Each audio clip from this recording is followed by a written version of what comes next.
Convenio entre SEP y televisoras. Un paso hacia adelante en la privatización de la educación pública. El titular de la Secretaría de Educación Pública, Esteban Moctezuma Barragán, anunció el pasado 3 de agosto que debido a la pandemia de COVID-19, el ciclo escolar 2020-2021 iniciará el 24 de agosto bajo el programa Aprende en Casa 2. Por lo que el Gobierno de México firmó un acuerdo con las televisoras privadas, Televisa, TV Azteca, Imagen Televisión y Grupo Multimedios, quienes se unirán a 36 televisoras estatales y a la red del sistema público con la finalidad de que las clases lleguen al 94% de la población que cuenta con una televisión en casa.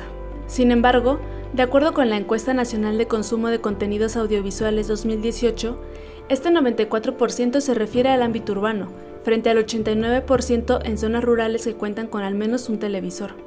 El 54% de los entrevistados en zonas rurales dependen de la televisión abierta, y mientras que en zonas urbanas la principal razón para contratar televisión de paga es contar con mayores opciones de contenido, en el ámbito rural es que no reciben bien la señal de televisión abierta. ¿Qué implicaciones tiene empezar las clases con este modelo educativo a distancia y a quién beneficia?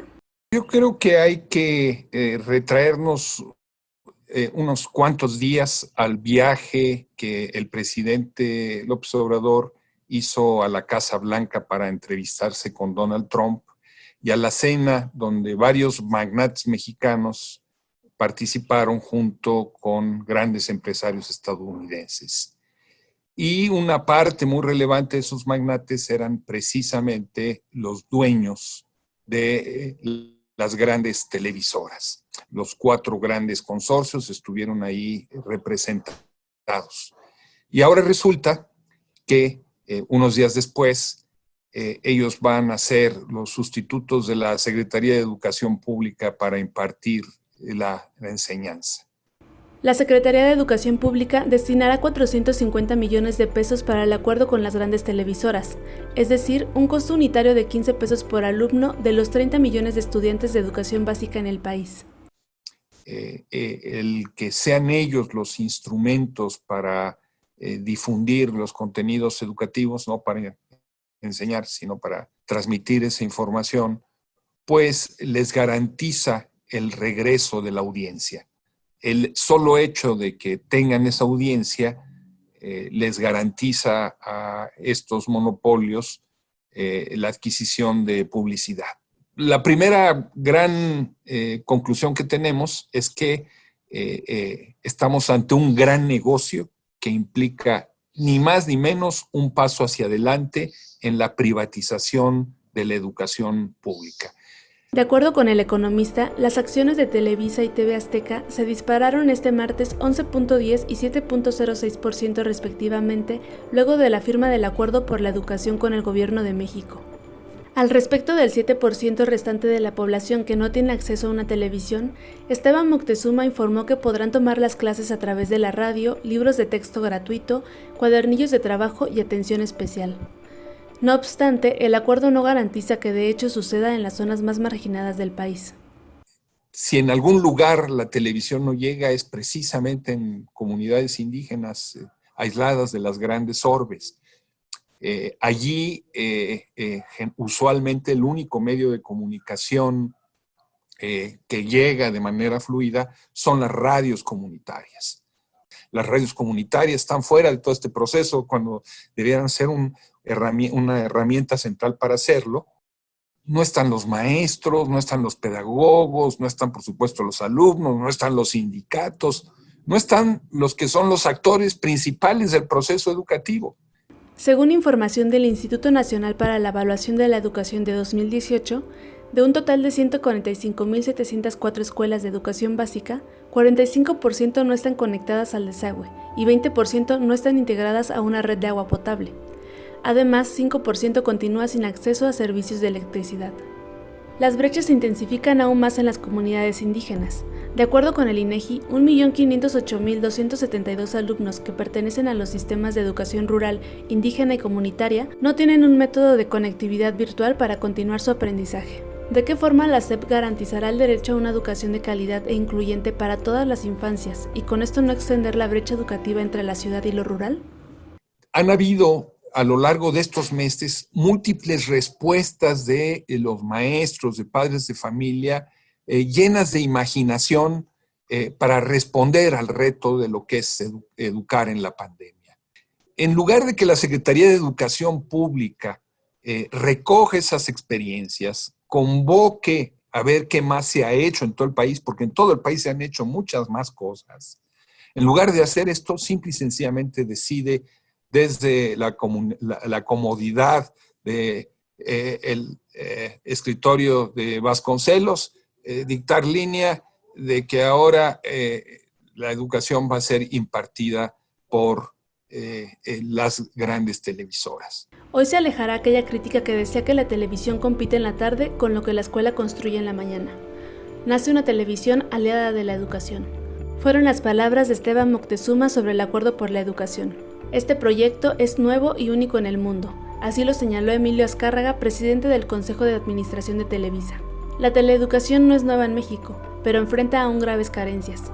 A nivel bachillerato, las peores condiciones las tienen las telesecundarias, así como los telebachilleratos comunitarios, de los que el 99.4% carece de laboratorios de ciencias y 84% no tiene una biblioteca. Una segunda brecha que se abre con todo dramatismo es el de la educación especial, de todos aquellos niños y jóvenes con discapacidades que requieren atenciones especializadas para poder desarrollar sus facultades educativas a plenitud y que hoy simple y sencillamente han sido ignoradas nuevamente por la Secretaría de Educación Pública.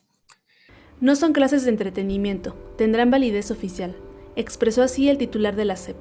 Sin embargo, la Encuesta Nacional de Consumo de Contenidos Audiovisuales 2018, en su apartado de infancias, revela que las infancias ocupan la televisión en mayor medida para su entretenimiento, siendo las caricaturas, programas infantiles y películas los programas que más consumen.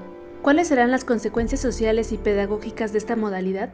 Cuando hablamos de el proceso de disque educativo en la televisión, estamos hablando de un proceso básicamente unidimensional, donde hay un emisor que es quien controla, organiza y envía los contenidos, y un receptor. Y no se diseñan ni hay mecanismos para poder responder o interactuar de otra manera, ¿no? Todo eso ha sido desechado por la Secretaría de Educación Pública. Entonces, lo que va a ser un crecimiento, un incremento en las carencias de los contenidos educativos,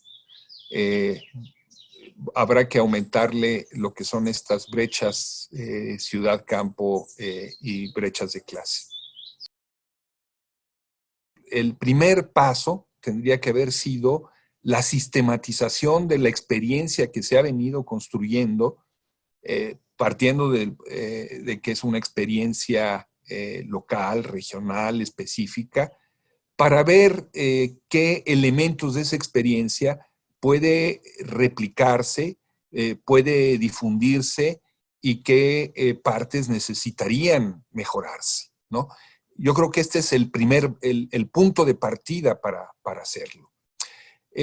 Lo segundo es construir un sistema interactivo de comunicación, ya que los magnates de la radio y la televisión están tan generosos.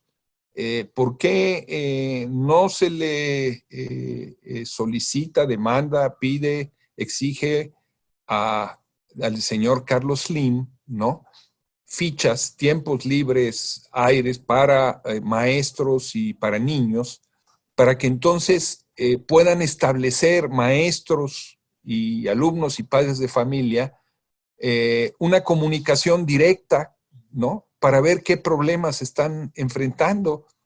No se diseñan ni hay mecanismos para poder responder o interactuar de otra manera, ¿no?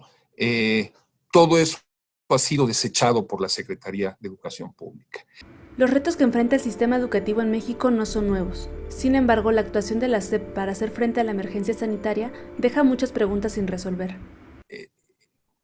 Vemos cómo en esta desgracia se consolida el matrimonio entre la Cuarta Transformación y los grandes monopolios televisivos que durante mucho tiempo fueron ni más ni menos que parte de la mafia del poder.